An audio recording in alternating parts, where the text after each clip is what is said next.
As the first light of dawn broke over the ancient gray stones of Windsor Castle on this morning of April 22nd, 2026, a profound and irreversible silence settled over the royal corridors. It was not the peaceful silence of a sleeping palace, but the heavy, vibrating stillness that follows a decisive execution of power. Today marks the final deadline, the moment when the digital access codes to the monarchy's most secretive estates were officially purged, and the ambitious dreams of the Parker Bowles family were reduced to nothing more than a footnote in a history they tried so desperately to rewrite. All of this, the seismic shift of wealth and authority, can be traced back to a single, icy interaction exactly 6 weeks ago, a moment where 10 centimeters of blue felt and netting became the front line of a dynastic war. The world remembers the 10th of March, 2026, as the day of the Commonwealth service at Westminster Abbey, but history will record it as the day Prince William signaled the total eviction of his stepmother's lineage from the inner sanctum of royal power. When Catherine, the Princess of Wales, stepped out of her car in a suit of deep naval blue, she wasn't just attending a ceremony, she was wearing the uniform of a victor. To the casual observer, her wide-brimmed hat was an elegant accessory, but to those who understand the brutal language of palace hierarchy, it was a physical barrier, a shield, and a declaration of sovereignty. Before we descend into the shadows of the Vault of Silence, to uncover the precise legal mechanisms William used to seize 6 private estates in a single night, we invite you to take a stand. If you believe that the direct bloodline and the legacy of the late Queen Elizabeth II must be guarded against those who seek to commercialize the crown, please show your support by hitting the like button and leaving a comment with the words, "Protect the Legacy." Your voice and your interaction are the fuel that allows us to expose the hidden maneuvers that the mainstream media is too afraid to touch. Do you think William's decisiveness is a necessary protection or a cold-blooded purge? Tell us what you think, because the future of the monarchy is being decided right now. The morning of April 22nd has arrived with a cold finality. Security teams under the direct command of the Prince of Wales have spent the last 12 hours systematically revoking the credentials of everyone associated with the Parker Bowles legal team. At the Cedar Estate and Northanger Hall, the locks have been changed, the servers have been wiped, and the private security details loyal to Tom Parker Bowles have been escorted from the premises. This is the culmination of a strategy that began at 10:46 in the morning on that fateful March day. At that exact moment, as the royal family gathered at the entrance of the Abbey, Queen Camilla leaned in for a traditional double kiss. In a move that has now been analyzed by every body language expert in the world, Catherine did not move. She did not yield. Her hat, architecturally sharp and unyielding, acted as a wall of felt that kept Camilla at a diplomatic distance. That single gesture was the visual echo of a legal reality that had been finalized only hours before. A senior palace aide, speaking under the strictest conditions of anonymity, confirmed that the princess had been briefed to maintain a strict physical distance. The era of easy access to the inner circle was over. This was not a personal snub, it was a constitutional realignment. As Catherine stood there, looking past her stepmother-in-law with an expression of granite-like resolve, the historic Bahrain pearl drop earring she wore seemed to glow with a new significance. Given to Elizabeth II in 1947, they are jewels traditionally saved for the chosen successor. By wearing them, Catherine was signaling to the world that the keys to the kingdom were no longer up for negotiation. The tension reached its breaking point at 9:45 a.m. that day, when a special protection order was issued by the Metropolitan Police. This was no routine security update. It was a rare legal strike that moved the protection of the sovereign's private lands out of the general royal pool and into the exclusive control of William's personal security detail. Sources within the police command described the scene as heated, with lawyers representing Camilla's son, Tom, attempting to argue that their commercial interests in Northanger Hall required continued access. They were met with a wall of silence. A lead attorney for the Duchy of Cornwall was overheard saying that as of 8 o'clock that morning, any access to these lands was no longer a right but a revoked privilege. Why is the Parker Bowles family fuming today, on April 22nd? Because they have been forced to watch as their multi-million-pound commercial dream, Stag Crown Hospitality, withered and died in the shadow of William's authority. Tom Parker Bowles had envisioned a future where the Queen's private hunting lodges were transformed into luxury retreats for the global elite. He had spent years planning this transition, believing that the modernization of the monarchy would allow for his family to profit from the royal brand. He gravely misjudged the man who would one day wear the crown. William's activation of the anticipatory obstruction clause was a masterstroke of legal foresight, a trap laid by the late Queen herself to ensure that no one who joined the family through marriage after the year 2010 could ever hold administrative sway over her private estates. As we stand here on this morning of April 22nd, 2026, the transition is complete. The Parker Bowles family is no longer at the table. They aren't even in the room. The eviction is not just from the properties, but from the very future of the royal narrative. The decision made by William, supported by the silent but firm approval of King Charles, has reaffirmed that the bloodline is the only currency that matters in the high-stakes game of Vung Queen. The lodges remain quiet, the estates remain private, and the legacy of the late Queen remains, for now, untouched by the hands of those who saw her history as a business opportunity. But as one door closes, another one opens, and the question now is how the Parker Bowles family will respond to this total public and private humiliation. The morning of April 22nd, 2026, did not just bring a change in the weather. It brought the cold, hard realization that a multi-million-pound commercial empire, years in the making, had been reduced to a pile of worthless legal filings. To understand why the atmosphere at Clarence House is currently described as a storm of radioactive fury, one must look deep into the financial heart of this conflict. This is no longer just a story of cold glances and sharp hats. It is a story of a surgical strike against a grand ambition that sought to turn the private history of the British monarchy into a global luxury brand.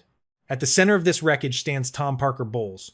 For years, while the world viewed him as a culinary critic and a supportive stepson, he was quietly acting as the architect of a venture called Stag Crown Hospitality. Based in the secretive financial district of Luxembourg, this holding company was designed to be the vehicle for a transformation that would have altered the royal landscape forever. Tom's blueprint was as audacious as it was lucrative. He planned to take the late Queen Elizabeth, the second's most cherished private hunting lodges, places like the secluded cabins of the Cedar Estate, and convert them into a network of ultra-exclusive boutique retreats. We are talking about destinations where a single night's stay would cost £5,000, marketed to the world's elite as the ultimate royal experience. By early 2024, the momentum behind Stag Crown Hospitality seemed unstoppable. Preliminary contracts had been drafted for artisanal products, limited edition honey, cedar-aged spirits, and luxury leather goods, all bearing a version of the royal crest.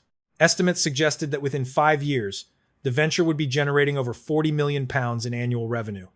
Tom believed he had the quiet, unspoken blessing of the king, and for a while, it seemed as though the Parker Bowles family was about to become a commercial dynasty in its own right, tethered to the prestige of the crown but operating with the freedom of a private corporation. But they had overlooked a ghostly hand reaching out from the past. In the quiet hours of April 22nd, it has become clear that Prince William did not act on impulse. He simply activated a legal landmine that had been planted years ago by his grandmother. This is the now infamous anticipatory obstruction clause, a masterpiece of legal foresight drafted by the late Queen's most trusted advisors. The clause was specifically designed to protect the sovereign integrity of the monarchy's private lands, ensuring they would never be exploited for commercial gain by those who are not part of the direct line of succession. The most devastating weapon within this clause is what palace insiders call the 2010 rule. This specific legal amendment, finalized in the year 2010, creates a rigid wall between the bloodline and everyone else. It states that anyone who entered the royal family through marriage after the year 2010, including their biological children from previous relationships, is strictly forbidden from holding any administrative, financial, or voting power over the crown's private estates. While Camilla married the king in 2005, a secondary layer of this clause, added during a secret review in 2021, extended these restrictions to the extended family units of any consort. In illegal motion, William used this rule to invalidate every contract, every trademark, and every business plan Tom Parker Bowles had ever drafted. As of 10 o'clock this morning, the consequences of this lockout have turned catastrophic for the Parker Bowles camp. The Luxembourg-based servers of Stag Crown Hospitality have been hit with a series of cease and desist orders issued directly by the Duchy of Cornwall.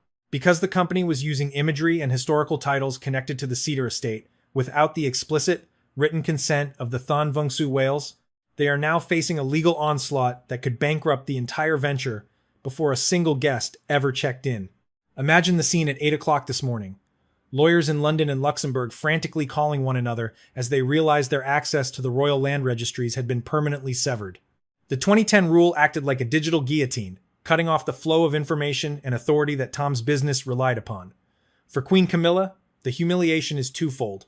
Not only is her son's professional reputation in tatters, but the move by William is a public declaration that her family is, and always will be, viewed as outsiders to the true core of the monarchy. Why did William choose this specific moment, this 22nd of April, to finalize the eviction?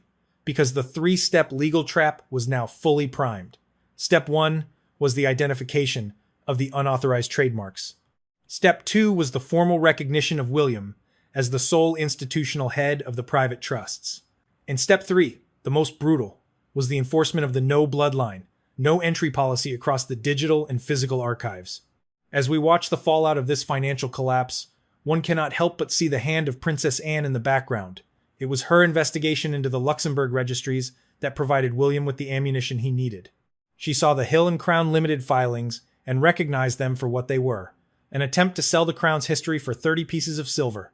The fury we see today is the reaction of a family that thought they had finally made it to the top of the mountain, only to find that the Prince of Wales had already removed the path beneath their feet. The dream of Stag Crown hospitality is dead, buried under the weight of a queen's foresight and a prince's unyielding sense of duty. But as the Parker Bowles family retreats to lick their wounds, the true question is, how will they strike back? In the world of high-stakes Vung Queen, a wounded animal is often the most dangerous, and the battle for the soul of the monarchy's estates is far from over. While Prince William was the visible face of this dynastic transition at Westminster Abbey, the true architect of the legal fortress was a woman whose name is synonymous with iron discipline and an unyielding sense of duty. On this morning of April 22nd, 2026, we must look away from the public eye and peer into the dimly lit, oak-paneled rooms of the Windsor Castle archives. It was here, in a space where the air smells of centuries-old parchment and silent secrets, that Princess Anne earned her new title among palace insiders, the Shadow Lord Chancellor. While the Parker Bowles family was busy drafting business plans in Luxembourg, the Princess Royal was engaged in a surgical search through history, looking for the one document that would end their ambitions forever. To understand the magnitude of Anne's involvement, you have to understand the events of the 72 hours leading up to the Commonwealth service. While the public was debating fashion and protocol, Princess Anne was deep into an investigation that would have intimidated the most seasoned high court judge. She didn't rely on digital summaries or staff briefings. Instead, she personally supervised the opening of heavy, iron-bound chests that had not been touched for decades. Anne knew that the late Queen Elizabeth II was a woman of immense foresight, and she was certain that her mother had left a failsafe to protect the Crown's most sacred lands from commercial exploitation. At exactly 3 o'clock in the morning, on March 8, 2026, 2 days before the world saw Catherine's hat barrier, Anne found what she was looking for. Tucked inside a restricted ledger, labeled Appendix R3, was a single sheet of vellum, signed by Elizabeth II in the year 2021. This was not a mere suggestion. It was a codicil with the weight of sovereign law. The document stated in no uncertain terms that the Cedar Estate and its surrounding lands were designated as sovereign crown holdings. This meant they were legally inseparable from the person of the monarch and could never be treated as personal assets, sold or used as collateral for private business ventures. This discovery was the digital and legal guillotine that fell on Tom Parker Bowles. By identifying the Cedar Estate as a sovereign holding, Anne effectively removed it from any potential inheritance dispute or shared access agreement that Camilla's lawyers were attempting to negotiate. But the Princess Royal didn't stop at finding the paper. She understood that in the year 2026, a document is only as strong as the security system that enforces it. On the morning of March 9th, at precisely 9 o'clock, Anne signed a formal directive that sent shockwaves through the legal offices of Clarence House.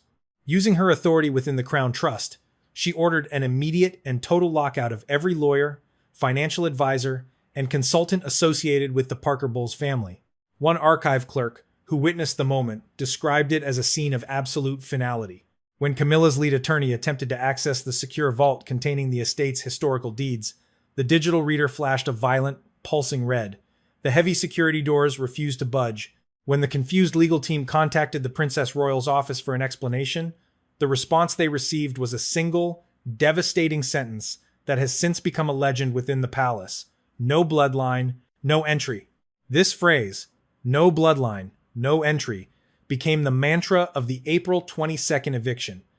It was the final realization of a policy that had been quietly bubbling under the surface for years.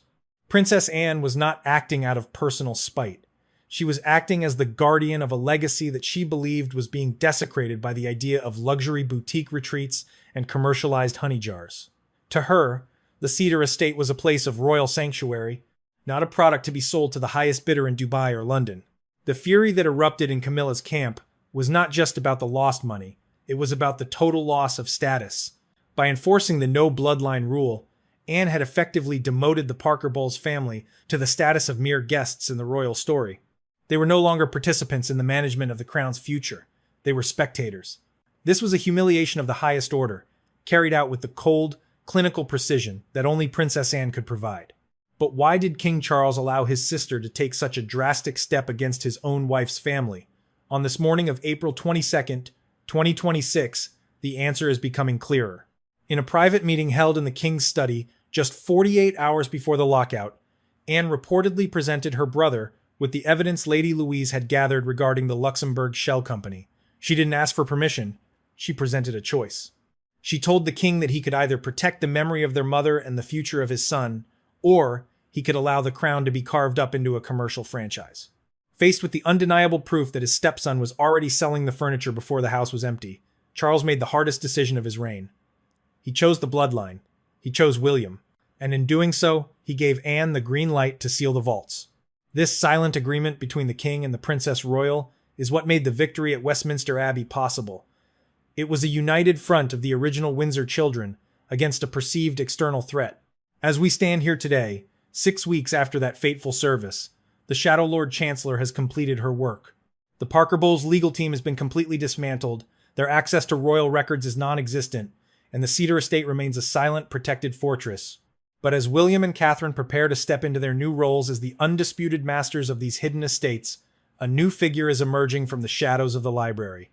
Lady Louise Windsor, the young woman whose digital detective work provided the evidence Anne needed, is about to take center stage. How did this 22-year-old student outsmart a veteran businessman like Tom Parker Bowles? Stay tuned, because the next chapter of this royal thriller is where the secrets really begin to unravel. For years, the world viewed Lady Louise Windsor as a peripheral figure in the royal narrative, a shy, studious young woman who preferred the quiet company of her horses and the seclusion of the countryside to the flashing bulbs of the paparazzi. But as we reach this morning of April 22nd, 2026, a startling new truth has emerged from the digital vaults of Windsor Castle. The 22-year-old student, once seen as a mere observer of history, has revealed herself to be the most formidable weapon in Prince William's arsenal. While the Parker Bowles family focused on high-level political lobbying, they completely failed to notice the quietest person in the room was the one systematically dismantling their future. To understand how a 22-year-old outmaneuvered a veteran businessman like Tom Parker Bowles, we must look at the secret collaboration that took place in the months leading up to today's final eviction. Sources close to the royal household have described how Louise spent countless nights working side by side with Princess Anne, often staying awake until 2 o'clock in the morning. Louise did not possess the decades of political experience that Anne had, but she possessed something far more dangerous in the year 2026, an extraordinary talent for digital forensic investigation and a historian's eye for hidden patterns. The turning point occurred on March 8, 2026. While examining records in the Luxembourg Business Registry, a database known for its complexity and layers of corporate secrecy, Louise flagged a filing that seemed unremarkable to the untrained eye. It was for a shell company named Hill and Crown Limited. Most investigators would have moved on, but Louise noticed a chilling detail. The company had been registered exactly 3 weeks before the death of Queen Elizabeth II in September 2022. The timing was too precise to be a coincidence. Louise didn't just find a name, she found the smoking gun. When she dug deeper into the executive director list, she found the name of Tom Parker Bowles, hidden behind a series of holding trusts. One senior archivist, who was present when Louise presented her findings to Princess Anne, recalled the young woman's icy composure. She didn't celebrate her discovery. Instead, she pointed calmly at the computer screen and whispered a sentence that has since echoed through the halls of the palace. He was already selling the furniture before the house was empty. From that moment on, Louise executed a 4-step digital strategy that palace insiders have labeled the Windsor Trap, This wasn't just about legal documents. It was about proving a coordinated effort to exploit the crown's private symbols for personal profit. In the first step of her strategy, Louise mapped the assets. She spent 48 hours cross-referencing every private property once held by Elizabeth II with the trademark filings of Hill and Crown Limited. She discovered that the company was attempting to claim exclusive commercial rights to titles and locations that had been part of the sovereign's private history for over 300 years. The second step involved a painstaking analysis of the royal crests. Louise discovered that Tom's company had secretly commissioned a design team to digitize a specific, centuries-old crest associated with the Cedar Estate hunting lodge. This crest was never meant for public consumption. It was a private family symbol. Louise proved that Hill and Crown Limited had already incorporated this symbol into prototypes for luxury wine labels and jars of high-end honey. The third step was the most devastating. Louise managed to track down the digital metadata attached to these design files.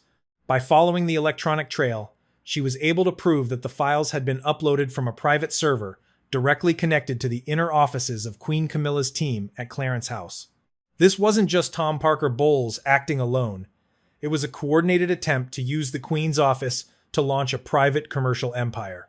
Finally, on the morning of March 10th, 2026, just as the sun was rising over Westminster Abbey, Louise set what insiders call the sunrise trap. She delivered her final 200-page report to Prince William. The evidence was so overwhelming that William's response was immediate. He bypassed the usual diplomatic channels and sent the file directly to the Lord Chancellor with a simple, handwritten note: "I want the trademark denied by dawn." When Tom Parker Bowles arrived at the Abbey that morning, he believed he was there to celebrate his family's rise to the pinnacle of British influence. He had no idea that a 22-year-old student had already shredded his business plan and destroyed his legal standing. As he sat down in the ancient hall, a formal notice of trademark infringement was being prepared for delivery to his legal team.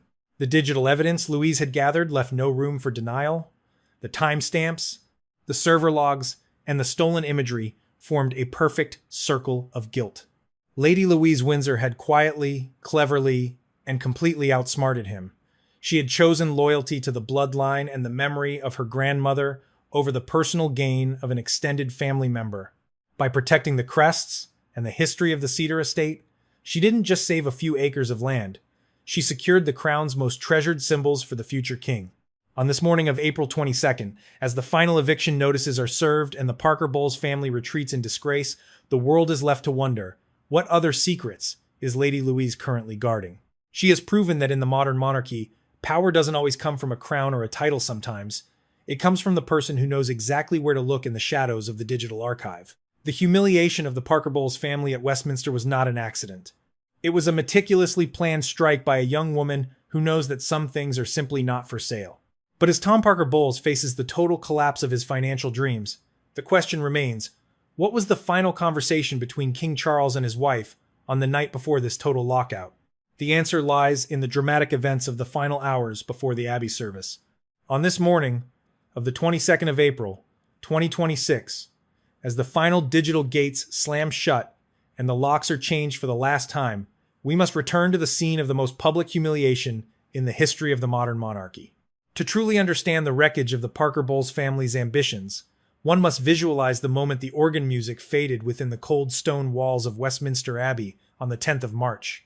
While the cameras captured a scene of royal tradition and unity, a 2-year campaign to commercialize the crown's most secret lands was suffering a defeat of such magnitude that it could never be repaired. Queen Camilla, her face partially hidden behind a delicate black veil, maintained a mask of icy composure that morning. But those who stood closest to the inner workings of Clarence House have since described the atmosphere as nothing short of a storm of pure, radioactive fury simmering beneath that thin veneer of calm. What the public witnessed as a solemn service was actually the spectacular collapse of a multi-million-pound empire. For Tom Parker Bowles, the dream of becoming a commercial kingpin was not just dying. It was being incinerated in real time by his stepbrother's hand. The story of this attempted royal coup began in earnest in November 2025.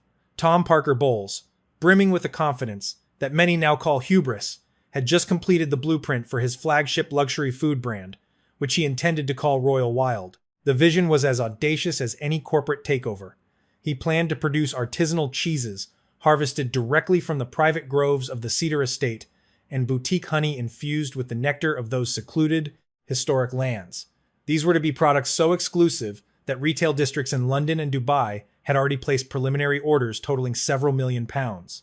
Tom believed he was operating with a silent, wink and a nod approval from the king himself, but he had gravely misjudged the fortress of influence that Elizabeth II had meticulously constructed around her grandson, Prince William, decades ago. By January 2026, the tension within the palace had reached a boiling point. Reportedly, Camilla convened a secret summit at Highgrove, gathering some of the kingdom's most skilled constitutional lawyers to challenge William's exclusive claim to the sprawling Chiltern Hills estates. One witness to that tense meeting recalled Camilla's barely restrained frustration. She allegedly argued that since these estates had been maintained by the public profile of the royal family for over 80 years, it was only fair that the current Queen's family had a seat at the table. Unbeknownst to her, however, the table had already been removed from the room.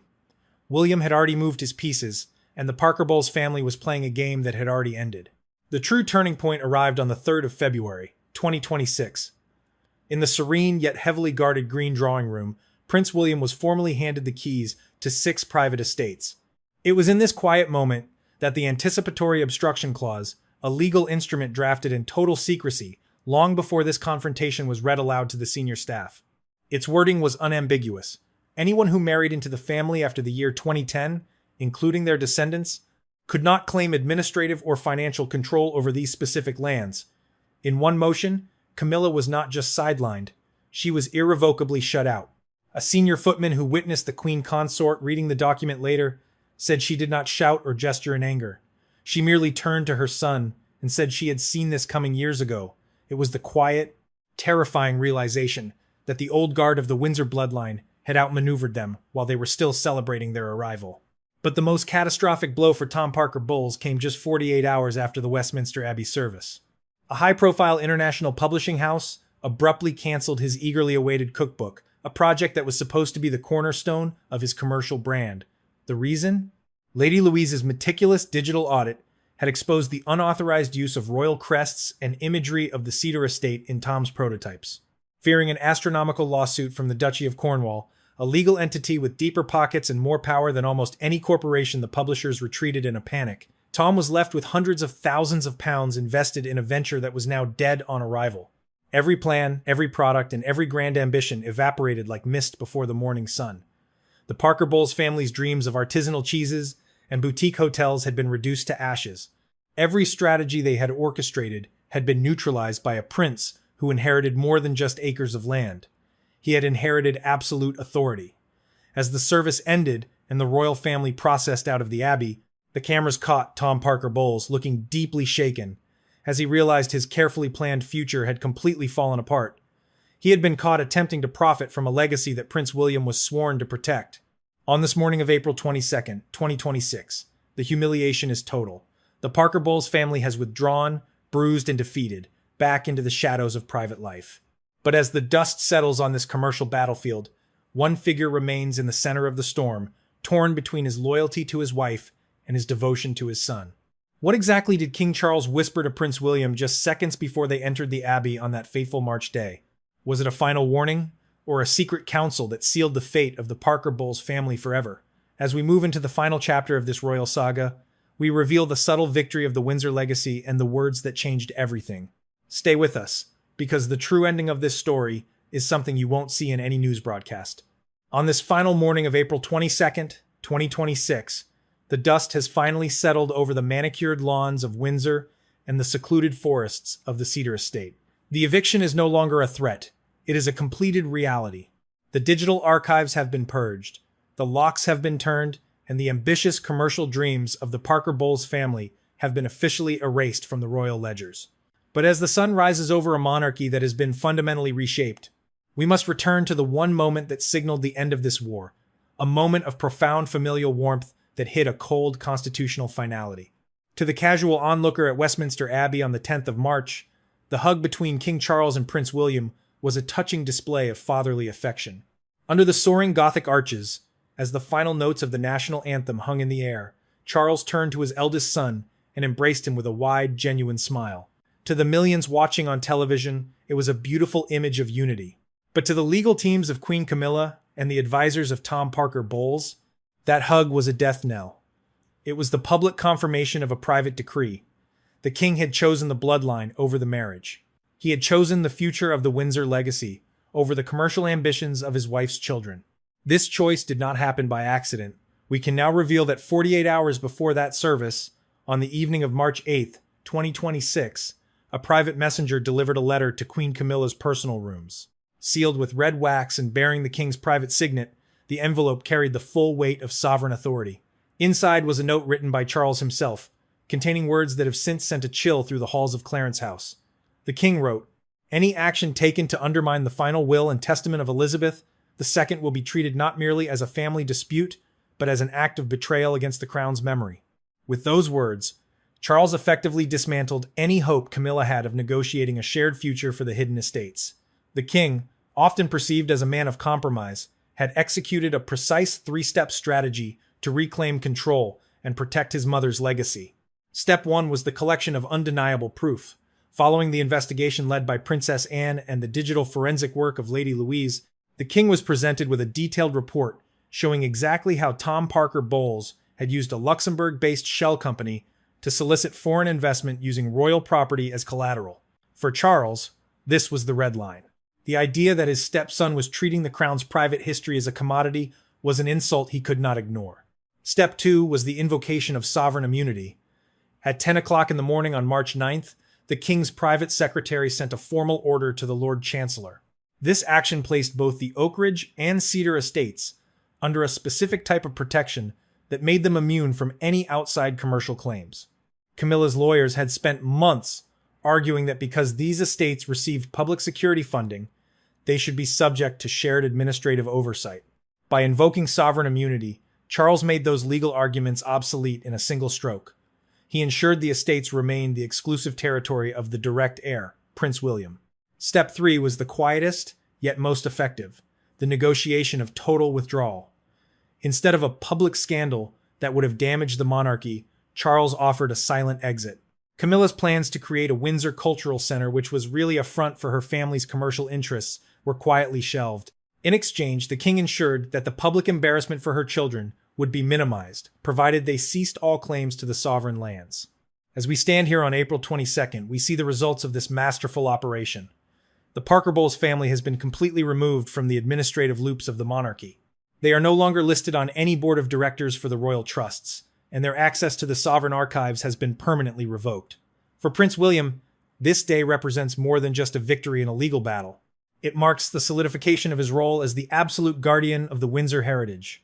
The Cedar estate, once the target of a multi-million-pound luxury takeover, remains a silent sanctuary. The hunting lodges where Elizabeth II found peace will not be turned into boutique retreats for the global elite. They will remain exactly what they were meant to be, private symbols of a dynasty that values continuity over commerce. William's calm composure during this entire ordeal has sent a message to the world that the crown is in steady, unyielding hands. He has proven that he possesses his grandmother's steel and his father's strategic patience. But what does this mean for the future of the royal family? As the Parker Bowles family retreats to the shadows, the balance of power within the palace has shifted. Princess Anne and Lady Louise have emerged as the new pillars of the inner circle, proving that loyalty to the bloodline is the only currency that truly matters. The monarchy of April 22nd, 2026 is a leaner, more focused institution, one that has successfully purged the outside influences that sought to dilute its history for profit. As we conclude this deep dive into the eviction that shook the palace, we have one final question for you. Do you think King Charles made the right decision to prioritize his son and the Windsor bloodline over his wife's family? Or do you believe this total lockout was too harsh for a family that has served the king for 20 years? The battle for the hidden estates may be over, but the debate over the soul of the monarchy is just beginning. Share your final thoughts in the comments below, and don't forget to like and subscribe for more exclusive insights into the world's most powerful dynasty. The gates are closed, the locks are changed, and the legacy is secure for now.